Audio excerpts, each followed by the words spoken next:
Hello, ladies and gentlemen. This is Mark Powls, host of Verity Seeker, and a video came across my desk here recently through my mother, Wilma Powls, in Garnett, Kansas. Devout Catholic. I was born and reared through the Catholic faith, and so I do understand, the Catholic faith. But Christians in general, Catholic, Protestant, non-denominational, whatever, we are all Christians. I want to get that just straight in everybody's mind right now. I really don't, get into, the whole separation, the Reformation, all that stuff, because what that does is it divides Christians by organization, by factions, by name. Okay, when I think of Catholic or Catholicism, it's not a capital C Catholic. It's not a Roman Catholic. I just want to get that straight from the very beginning. What my position is that we can all believe in a lowercase c Catholic, meaning universally Christians, universal Christian, Christ followers. As soon as we start dividing by organization, I do think we have a problem. Okay, now that's my position as a Christ follower. Okay, but this John Henry Weston. This video was, I guess it's LifeSite News, and it's Faith and Reason is the show that he produces and is the host of, and there's three people that are actually on that. And, these Christians, these Catholic, these Christians of the Roman Catholic tradition, and any Christian for that matter, whether it's Protestant, non-denominational, whatever, I don't care. We have our extremes. And just like those understanding and, like a written constitution, we have people who are originalists, which is the correct way to interpret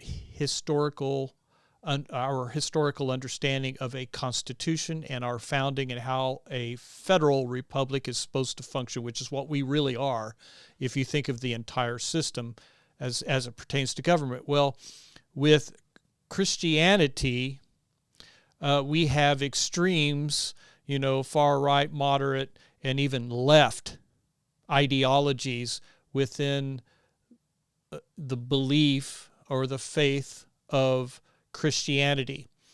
What creates that is a non-originalist understanding of maybe not so much the actual religion, because what I'm about to show you, these are extremely intelligent people who have studied Christian history and the faith.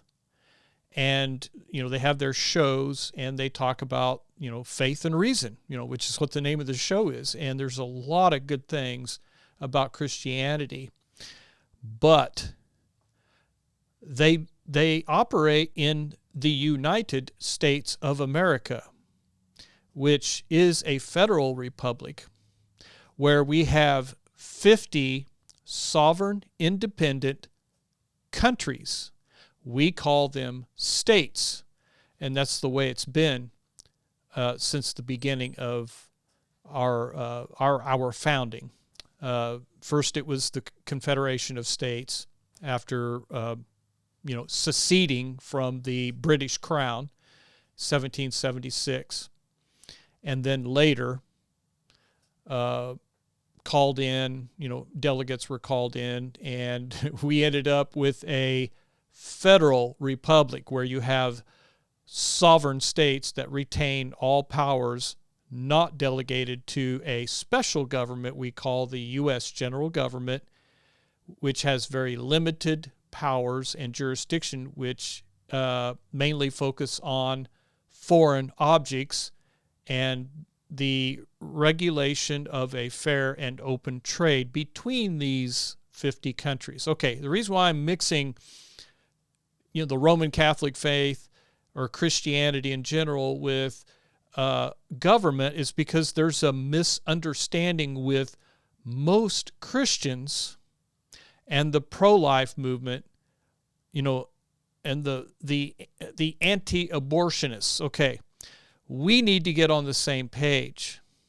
Okay, I am really getting tired of dealing with misinformation, misinterpretation, and misunderstandings about abortion bans, and as it pertains to a federal republic and how a federal republic is supposed to operate. A federal republic is a very decentralized type of government. It is a special government, and that's what makes the United States of America unique and special around the world. I find it fascinating that people in Australia or China even, not CCP, well, maybe the CCP, they do understand what we are, and they want to destroy it because it brings about freedom. Decentralization and true federalism is a decentralizing function of government. Okay?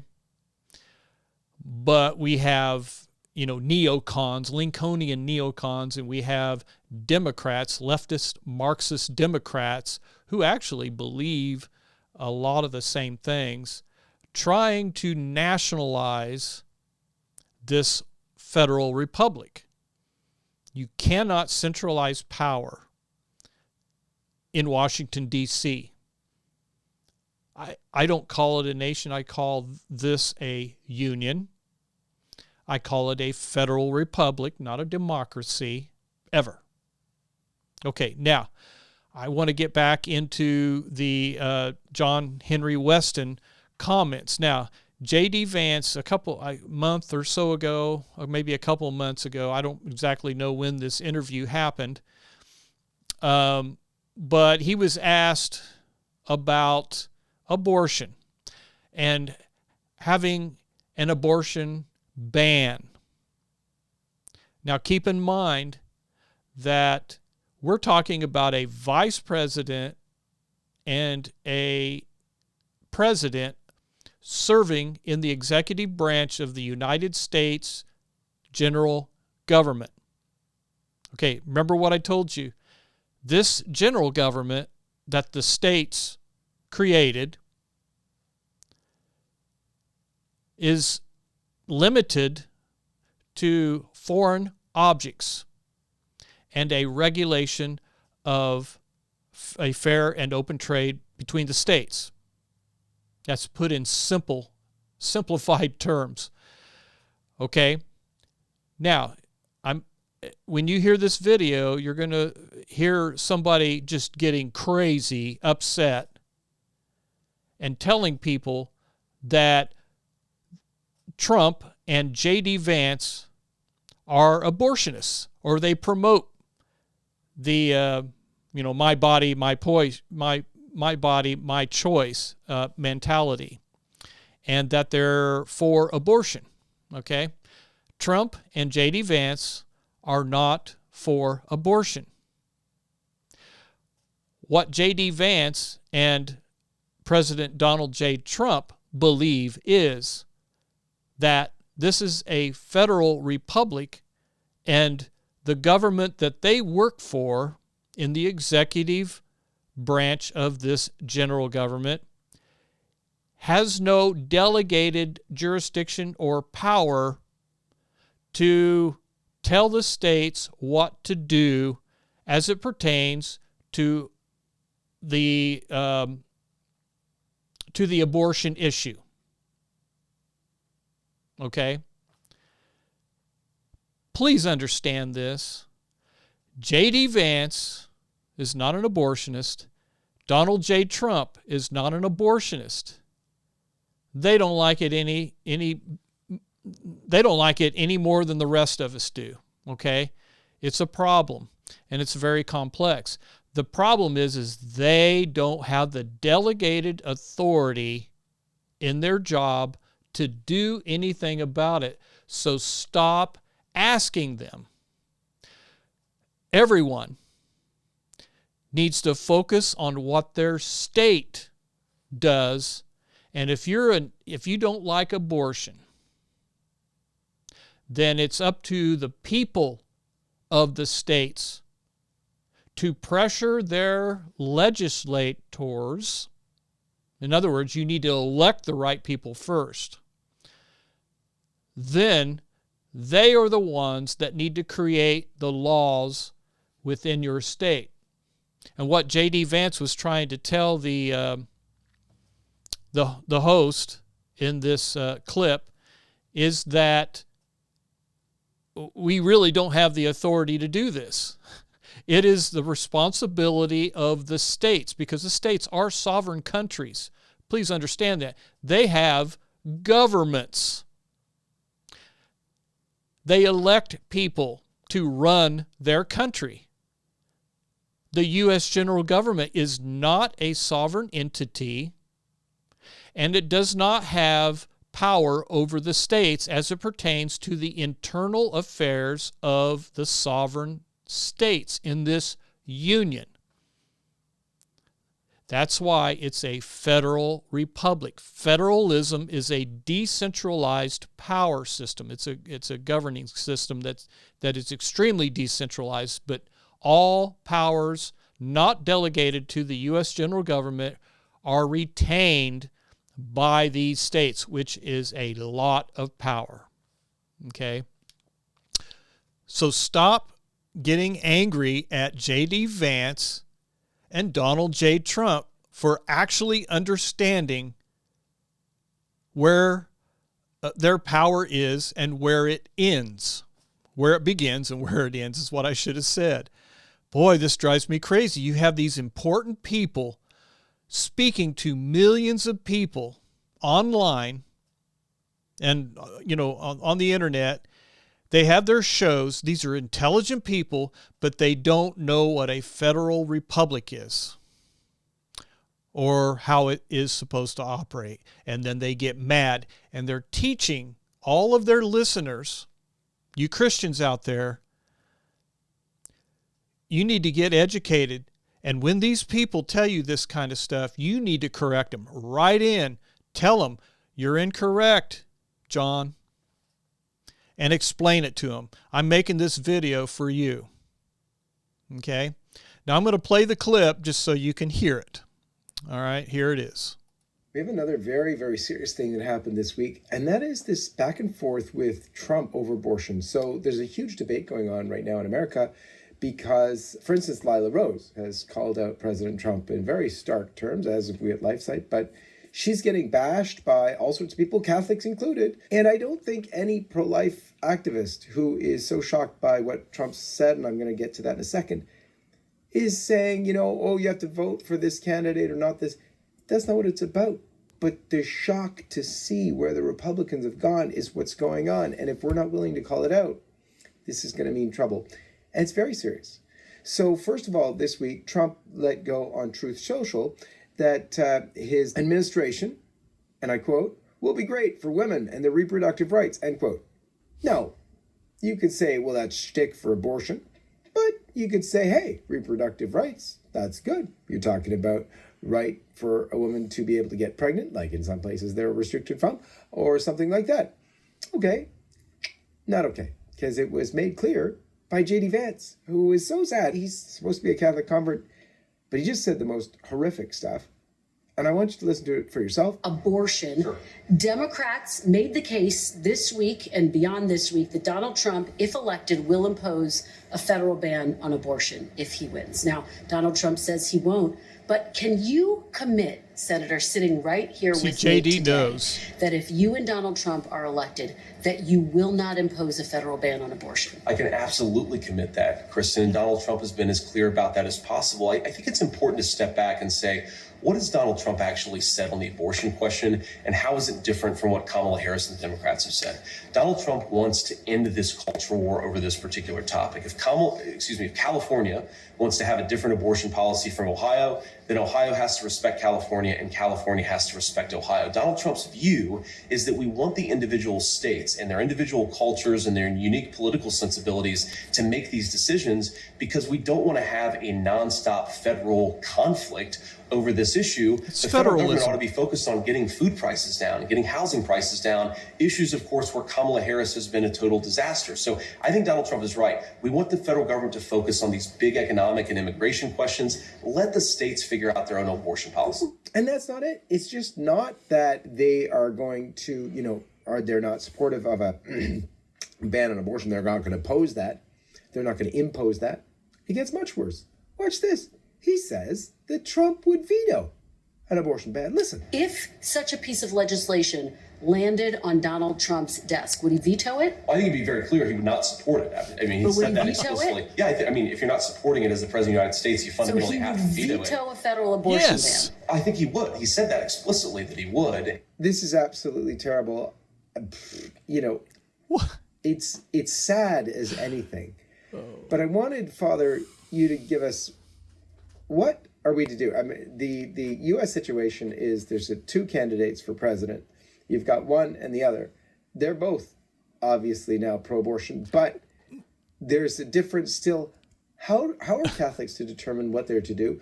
A lot of Catholics, or Christians, pro-lifers anyways, are going to think to themselves, why would I even bother going to vote? What's your advice for them, Father? No, you have to vote.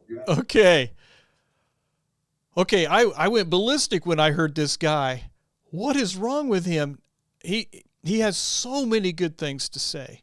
And then he does this because he doesn't understand what a federal republic is. The states control abortion. Okay? In the state of Kansas, where I live, we have statutes that are pursuant to our first declaration in the Bill of Rights. We have a right to life, liberty, and the pursuit of happiness, which is, the pursuit of owning and controlling your own property. Life, we have a right to life. That means all life. Okay? It's not specific. That means all life. And then we have a section which is the number 20 in the Bill of Rights, which basically puts all power back to the people if the government's not. It's kind of like the 10th Amendment of the U.S. Bill of Rights. The U.S. Bill of Rights is really not what we're supposed to be paying attention to. Each state has something like a Bill of Rights that the government is duty-bound to obey, and it involves protecting the rights of the individual. And that includes life when it begins. Okay? So, I can't believe he's going ballistic on this.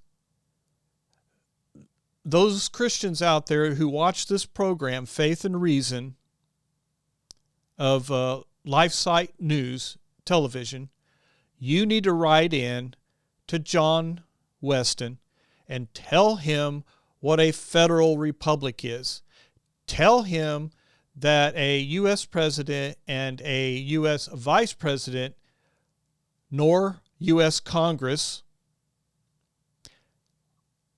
or any of the agencies in the executive branch have a delegated authority or jurisdiction to discuss or decide whether to ban, that means creating a national ban on abortion. This is not a federal government or a U.S. general government issue. The states have sole sovereign retained power to make this decision. Now, if you have a problem with abortion, get off the couch, get involved with your city, county, and state governments. Get involved with these elections. That's where the power is. It means you have to get to work. Because Donald J. Trump and J.D. Vance have no authority, no constitutional authority or power to do what you're asking, John. Okay, this is Verity Seeker. My name is Mark Powls, the host, and I'm glad I got that off my chest. Now, please make sure other Christians know the truth about how a federal republic is supposed to function.